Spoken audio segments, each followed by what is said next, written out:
Taller número 2, trabajo práctico de control de contaminación atmosférica. ¿Qué es una termoeléctrica? El propósito de una central termoeléctrica es generar energía mediante la combustión de los combustibles fósiles como el petróleo, el gas natural o el carbón. Una termoeléctrica típica se compone de una caldera, que es donde se produce la combustión, la turbina, que es el motor de calor que transforma la energía térmica en energía mecánica, y finalmente el generador que convierte la energía mecánica en energía eléctrica. Según el tipo de combustión se clasifican en centrales termoeléctricas de tipo convencional. Acá obtiene la energía necesaria para hacer funcionar el generador mediante el vapor generado por la turbina, y se utiliza principalmente el carbón, el petróleo y sus derivados. Es la más común usada normalmente. Está también la central termoeléctrica del tipo de ciclo combinado. Aquí se genera electricidad mediante el uso de una turbina a gas y una turbina a vapor continuamente. Esto aumenta la eficiencia del proceso. Este tipo de central también es más ventajosa que la central normal de tipo convencional. Por ejemplo, acá en esta se genera menores emisiones atmosféricas y también un menor consumo de agua de refrigeración y ahorro de energía. Está también la central de turbogás de ciclo abierto, que principalmente se caracteriza por tener una turbina diseñada especialmente para transformar la combustión de un gas a alta presión en el movimiento de un eje solidario al rotor del generador, mediante el cual se obtiene energía eléctrica. Principales contaminantes de una termoeléctrica. Las plantas termoeléctricas de carbón son fuentes importantes de emisiones de gases contaminantes y pueden afectar la calidad del aire en el área local o regional de su lugar de ubicación. La combustión que ocurre en los proyectos termoeléctricos emite dióxido de sulfuro, óxido de nitrógeno, monóxido de carbono, dióxido de carbono también, material particulado, entre otros. Los principales contaminantes, tenemos el dióxido de carbono, que es el principal contaminante, conocido como el CO2. Es un gas incoloro, denso y poco reactivo. Forma parte de la composición de la troposfera. Su ciclo en la naturaleza está vinculado al del oxígeno. El aumento del dióxido de carbono es uno de los posibles causantes del cambio climático. Se estima que este aumento es causado por el uso de los combustibles fósiles, tales como el carbón, el petróleo y sus derivados, y las quemas con fines agrícolas. También calcula que este aumento del nivel de dióxido de carbono ocasiona cambios climáticos muy considerables.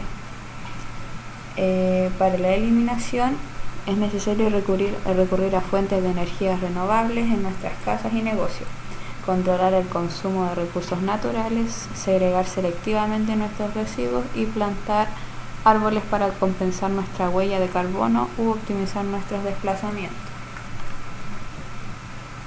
También está el monóxido de carbono. El CO es un gas incoloro e insípido. Está presente en el transporte, en la combustión fósil y principalmente en la zona urbana. Se forma con las altas temperaturas producidas de la combustión. Los efectos en animales son principalmente al sistema respiratorio, debido a que el CO tiene mayor afinidad que el O2 para unirse con la hemoglobina. También causa muertes y alteraciones cardíacas. Se elimina por medio de la oxidación del óxido de carbono al dióxido de carbono. También puede ser eliminada mediante la absorción del CO por parte de los hongos y las plantas superiores. Esta imagen explica más detalladamente cuáles son las causas y los síntomas a una emanación de monóxido de carbono. Los óxidos de nitrógeno son gases derivados del óxido nítrico, gases muy reactivos, incoloros y poco solubles en agua, moléculas altamente inestables en el aire. Bueno, acá observamos la formación del dióxido de nitrógeno. Uno de sus principales efectos son que provocan irritación ocular y respiratoria en seres humanos y animales, Están presentes el smog fotoquímico, lluvia ácida y la destrucción de la capa de ozono. Su eliminación puede ser por sumido en el suelo y absorción. Los óxidos de azufre y sus derivados son gases tóxicos, incoloros, con olor fuerte e irritante, que tienen una vida media corta en la atmósfera de 2 a 4 días.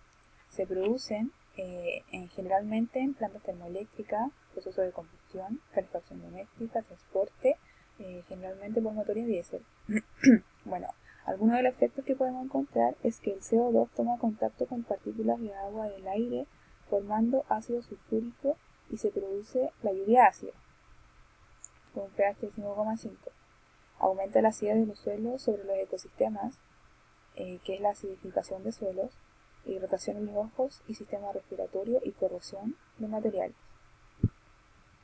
Las técnicas para limitar la emisión de contaminantes del aire sin el uso de control de agregados son cambio de procesos, cambio de combustibles, buenas prácticas de operación y cierre de plantas.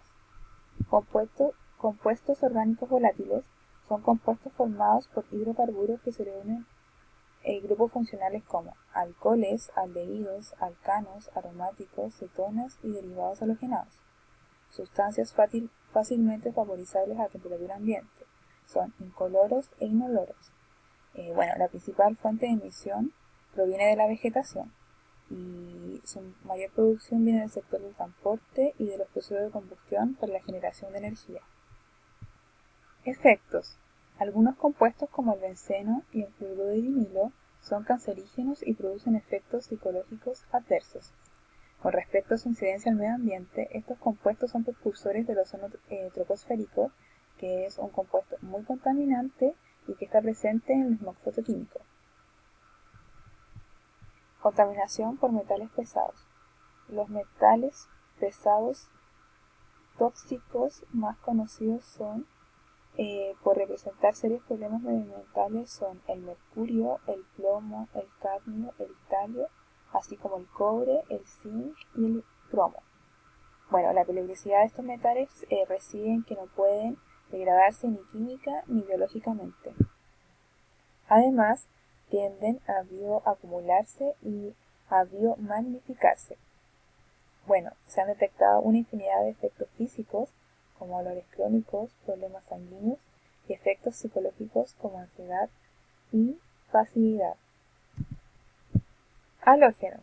Los halógenos son elementos muy reactivos que se separan en varios grupos y su toxicidad se deriva de sus propiedades oxidantes fuertes. Entre los más tóxicos es el flúor. El cloro también es tóxico y puede matar a una persona si se encuentra o se inhala en un área cerrada.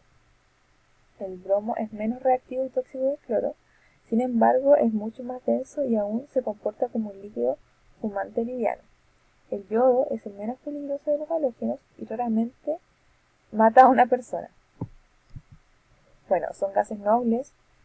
Último elemento de la tabla periódica, son moléculas diatómicas que necesitan mucha energía para disociarse en aniones.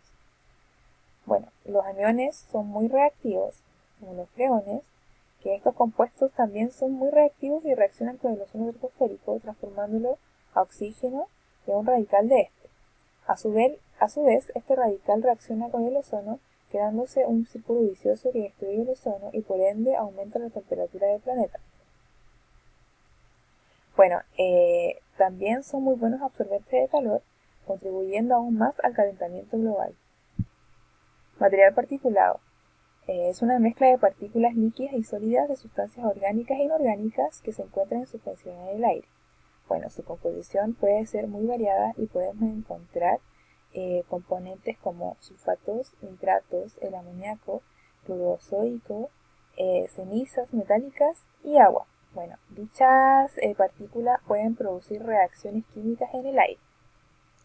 El material particulado se clasifica según su tamaño. Hablamos de partículas PM10, que serían las de mayor tamaño, cuyo diámetro sería de 10 micrones, y las partículas finas conocidas como el PM2,5, cuyo diámetro sería de 2,5 micrones. Los efectos serían que el PM10 quedarían retenidas en las vías respiratorias, produciendo efectos a nivel sistema respiratorio. Y las partículas menores, como las PM2,5, tienen la capacidad de pasar el torrente sanguíneo, por lo que pueden potencialmente dañar cualquier órgano del sistema. Bueno, esta imagen puede mostrar o dimensionar el tamaño del PM10 y PM2,5 porque se compara con un cabello humano. Cálculo de emisiones para una termoeléctrica. Se cuenta con la siguiente información: el tipo de combustible utilizado, el consumo anual, el PCI, contenido de azufre, contenido de carbono y el contenido de ceniza para cada combustible. También se cuenta con información sobre los parámetros de la chimenea: la velocidad vertical de los gases de escape, la temperatura de los gases de escape, la altura de la chimenea, el diámetro de la boca de la chimenea, concentración de oxígeno, la humedad, el periodo de funcionamiento estimado y el número de chimeneas. Se realizó el cálculo del caudal de los gases emitidos por la chimenea, multiplicando el área de la chimenea por la velocidad vertical de escape de los gases. Luego se hace una conversión de unidades tomando en cuenta que el periodo de funcionamiento estimado es de 7500 horas año. Se obtiene un caudal total anual. Los factores de emisión utilizados para el cálculo de emisiones son los de la Agencia Europea del Medio Ambiente. Estos factores de emisión se eligieron tomando en cuenta que la planta basa su producción en un ciclo termodinámico Rankine con una caldera de combustión de carbón pulverizado en lecho fluidizado burbujeante, y que los tipos de combustibles son carbón del tipo hulla y del tipo lignito pardo. El cálculo de las emisiones se realiza de la siguiente forma: se multiplica el consumo total del combustible por el factor de emisión y por el PCI, dando como resultado la emisión de, por ejemplo, NOx del combustible hulla. Luego se realiza el mismo procedimiento, pero cambiando el combustible, ahora haciéndolo para el lignito pardo. Luego del cálculo de las emisiones por cada combustible, estas se suman y se saca una emisión total para cada contaminante. Y luego calculamos una concentración, la cual es el flujo másico dividido en el caudal. Y eso tiene como resultado la concentración. Luego se realizó un balance de masa para calcular las emisiones de SO2 y CO2, teniendo en cuenta que nos dan el consumo del combustible y la composición de este. Lo primero que se realizó fue el cálculo de los moles de azufre y de carbono.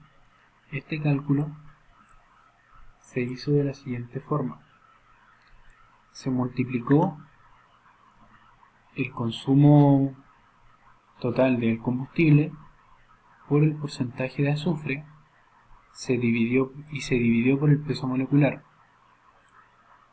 obteniendo los moles de azufre al año.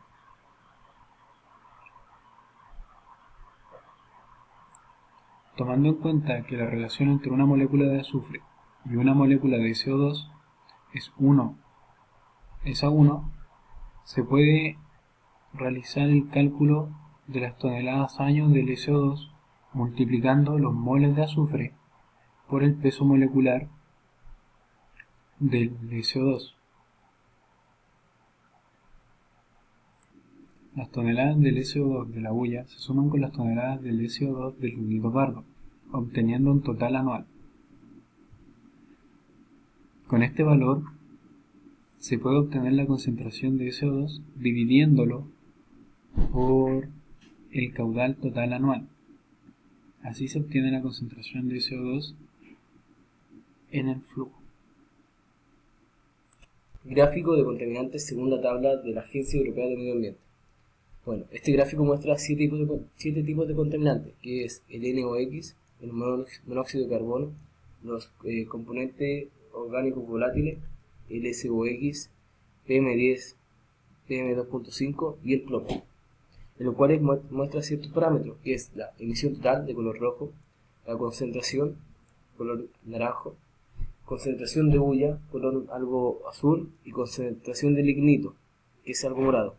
Bueno, acá se puede apreciar que la emisión total es en el SOx muy evidente, también que la concentración de hulla y de lignito igualmente está en el SOx, como también que el más lo sigue más de cerca es el CO, monóxido de carbono, con una concentración, emisión total de A elevada, y a su vez igualmente cercana la emisión de hulla, y como también el NOx con una emisión total grande, también la concentración de hulla y de lignito un poco menor. Bueno, estos son los factores de emisión de la Agencia Europea de Medio Ambiente, los cuales anteriormente ya se usaron para sacar ciertos cálculos. Acá se entregan algunos valores, como el NOx de 82.5, el monóxido de carbono 313, el compuestos orgánicos volátiles de 0,9, el SOx de 820, PM10 y PM2.5 de 7,7 y 5,2 respectivamente, y el plomo de 7,3. Bueno, hay que decir que estos valores es para el caso de la hulla, ¿ya? En este ejemplo se puede ver cómo en esta hoja se puede ver el cálculo de caudal, que es igual a área por velocidad, que sería pi por 9 dividido en 2 elevado al cuadrado por 8,9. Eso da un resultado de 565,90 metros cúbicos partido en segundo, que para hacer una conversión y quede en metros cúbicos partido en año, da un resultado de 1,528 por 10 a la 10.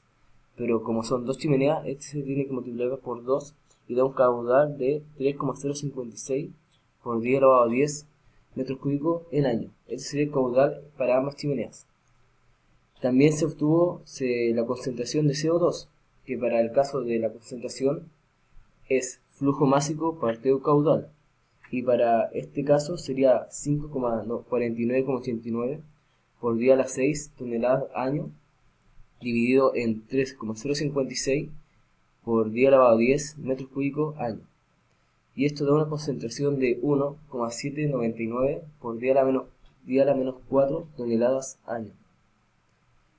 También se sacó el cálculo de combustible, pero en este caso para la hulla. Para los siguientes contaminantes, que es el NOx, el monóxido de carbono, el PM10, PM2.5, compuestos orgánicos volátiles, y el SOx. También se saca el cálculo para el combustible, pero en el caso del lignito pardo, que sería NOx, CO, PM10, PM2.5, compuestos orgánicos volátiles y SOx. Conclusiones. La dispersión y las concentraciones de estas emisiones a nivel de la Tierra son el resultado de una interacción compleja de las características físicas de la chimenea de la planta, las cualidades físicas y químicas de las emisiones, las condiciones meteorológicas en el sitio, las condiciones topográficas del sitio de la planta y las áreas circundantes, y la naturaleza de los receptores, por ejemplo, los seres humanos, cultivos y vegetación nativa. También los impactos negativos pueden ocurrir durante la construcción, así como durante la operación de las plantas termoeléctricas.